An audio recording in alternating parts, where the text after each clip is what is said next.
she to be buried in Christian burial when she wilfully sought her own salvation? I tell thee, she is, and therefore make her grave straight. The coroner hath sat on her, and finds it Christian burial. How can that be, unless she drowned herself in her own defence? Aye, 'tis found so.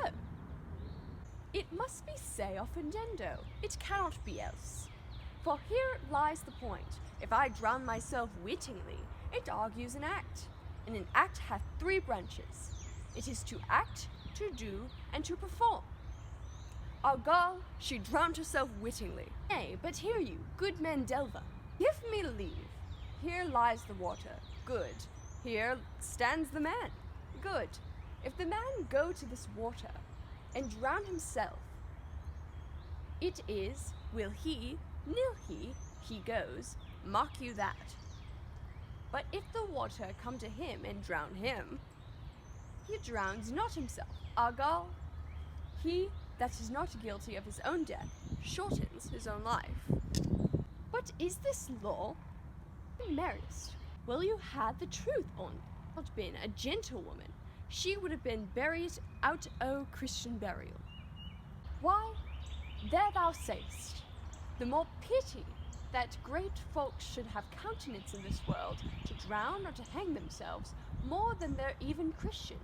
Come, my spade, there is no ancient gentleman but gardeners, ditchers, and grave makers. They hold up Adam's profession. A gentleman? He was the first that ever bore arms. Aye, he had none. Art a heathen? How dost thou understand the scripture? The scripture says Adam digged. Could he dig without arms? I put another question to thee. If not to the purpose, confess thyself. Go to. What is he that builds stronger than either the mason, the shipwright, or the carpenter? The gallows maker, for that frame outlives 1,000 tenants. Like thy wilt well, in good faith. The gallows does well. But how does it well? It does well to those that do ill. Now, thou dost ill to say the gallows is built stronger than the church. Argal, the gallows may do well to thee, to again come. Who builds stronger than a mason, a shipwright, or a carpenter? Aye, tell me that, and unyoke. Mary, now I can tell. Toot, mass, I cannot tell. Cudgel thy brains no more about it, for your dull ass, it ill not mend his pace with beating. And when you are asked a question next, say, a grave maker. The houses he makes last till doomsday. Go, get thee to yon, fetch me a stoup of liquor.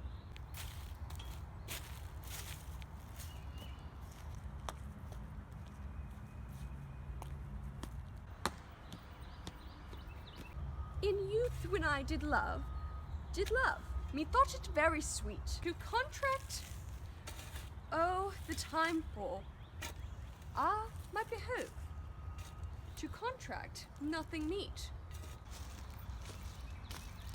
Has this fellow no feeling of his business, that he sings at grave making?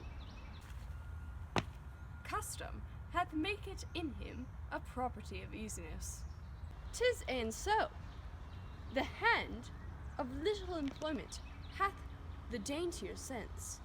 But age, with his stealing steps, hath clawed me his clutch, and shipped me to the land, as if I'd never been such. That skull had a tongue once, and could sing.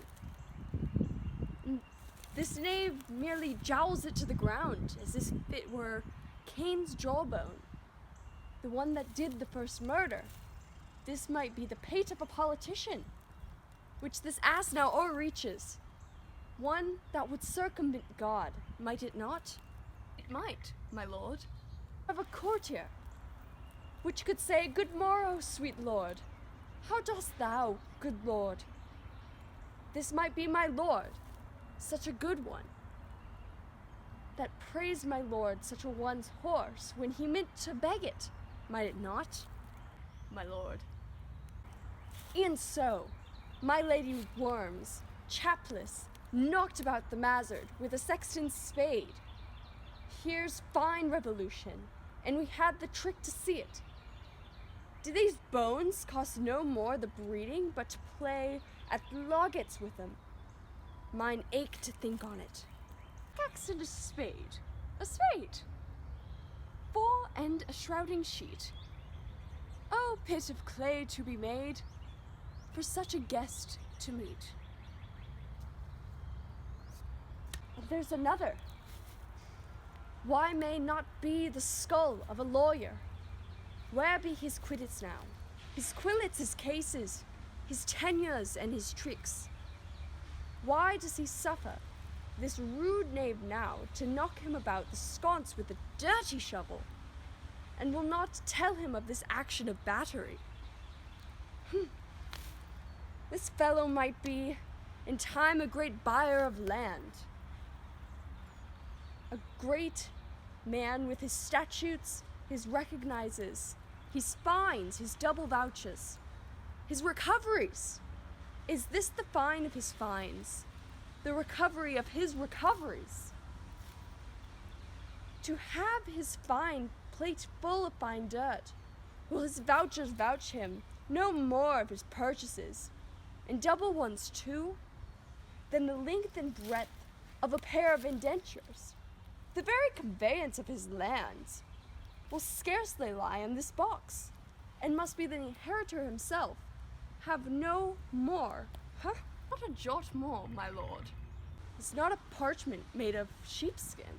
Hey, my lord, they are sheeps and calves, and which seek out assurance in that. I will speak to this fellow. Whose grave is this, sir? Mine, sir.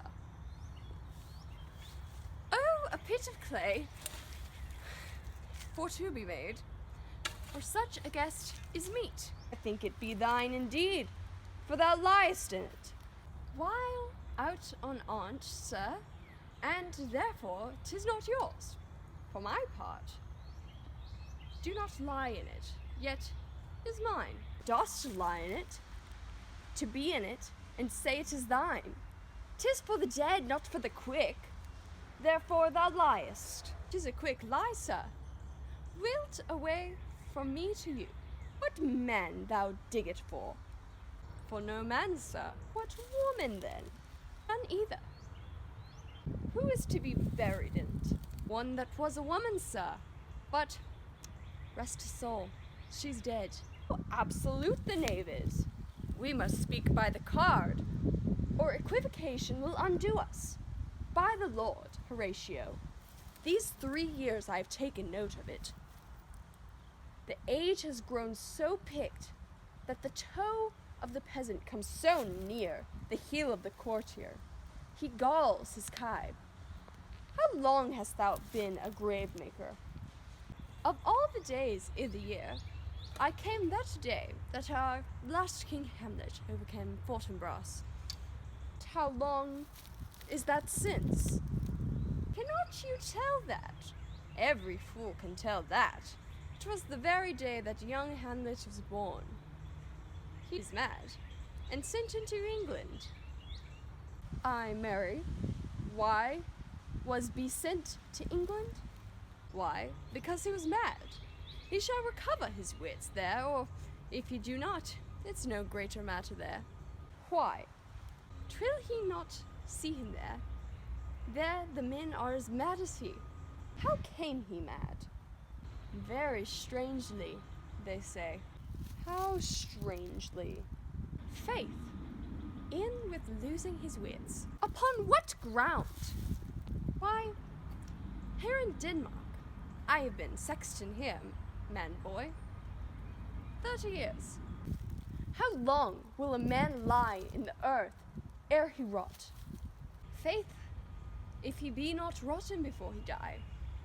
Pocky corpses, here nowadays, that will scarce hold the laying in.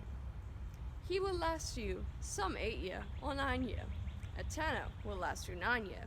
Why he more than another? Why, sir, his hide is so tanned with this trade that he will keep out water a great while, and your water is a sore decayer of your worsen dead body. He has a skull now. This skull hath lain in the earth 23 years. Whose was it? A whoreson. Mad fellow's it was. Whose do you think it was? Nay, I know not. Pestilence on him for a mad rogue. A poured flagon of Rhenish on my head once. The same skull, sir, was Yorick's skull, the king's jester. This ain't that. Let me see. Alas, poor Yorick! I knew him, Horatio. A fellow of infinite jest, of most excellent fancy. He hath borne me on his back 1,000 times, and how abhorred my imagination is.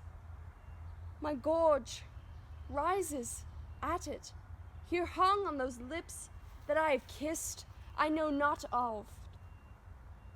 Now, your gambols, your songs, your flashes of merriment, that one won't see to set the table on a roar.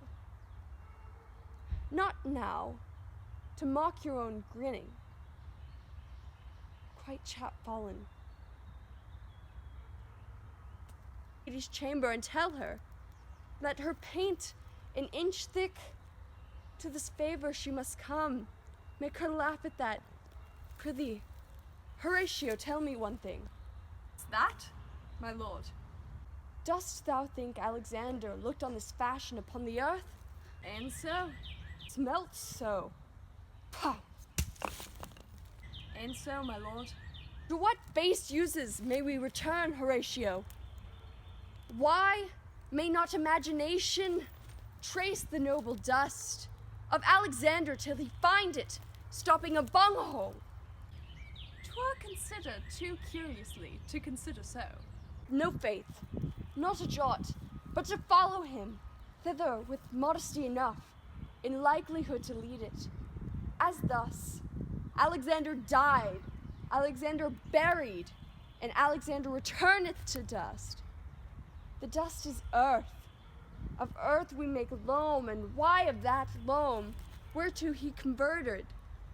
Might they not stop a beer barrel?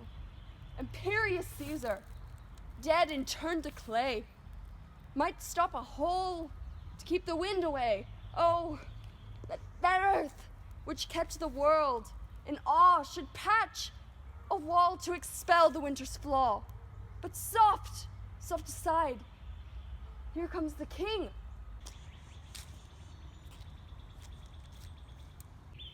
She's so young.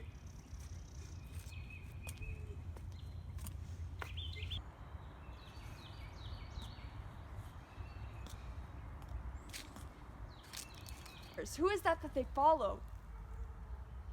And with such maimed rites? This doth betoken the course they follow did with desperate hand redo it unto life. 'Twas of some estate. Couch while we a while and mark